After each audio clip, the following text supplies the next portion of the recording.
அதிமுகவிலிருந்து விலகி தமிழக வெற்றிக் கழகத்தில் இணைந்த உடுமலை ராதாகிருஷ்ணன் அதிருப்தியில் இருப்பதாக தகவல் வெளியாகியுள்ளதை அண்மை செய்தியாக பார்த்து வருகிறோம். இதுகுறித்த கூடுதல் விவரங்களுடன் செய்தியாளர் ராஜேஷ் இணைப்பில் உள்ளார். ராஜேஷ், வணக்கம். இதுகுறித்த கூடுதல் விவரங்கள்.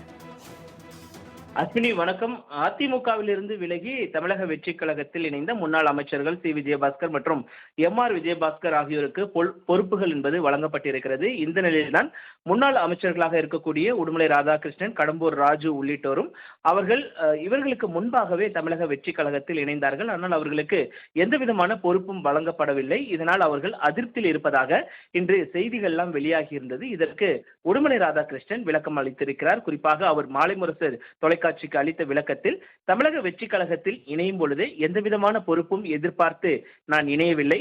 விஜயபாஸ்கருக்கு தற்பொழுதுதான் பொறுப்புகள் போடப்பட்டிருக்கிறது. எங்களுக்கும் நிச்சயமாக பொறுப்புகள் வழங்குவார்கள். அதனால் எனக்கு எந்தவிதமான அதிருப்தியும் கிடையாது. நான் தொடர்ந்து தமிழக வெற்றி கழகத்தில் நான் பயணிக்கிறேன் என்று அவர் விளக்கம் அளித்திருக்கிறார்.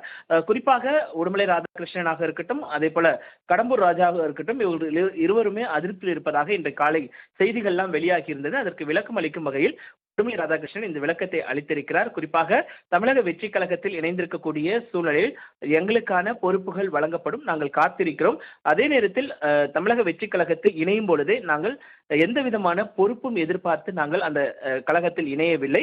இங்கு இருக்கக்கூடிய அதிருப்தி பிரிவினை காரணமாகத்தான், அதிமுகவில் இருக்கக்கூடிய அதிருப்தி பிரிவினை காரணமாகத்தான் நாங்கள் தமிழக வெற்றி கழகத்தில் இணைந்தோம்.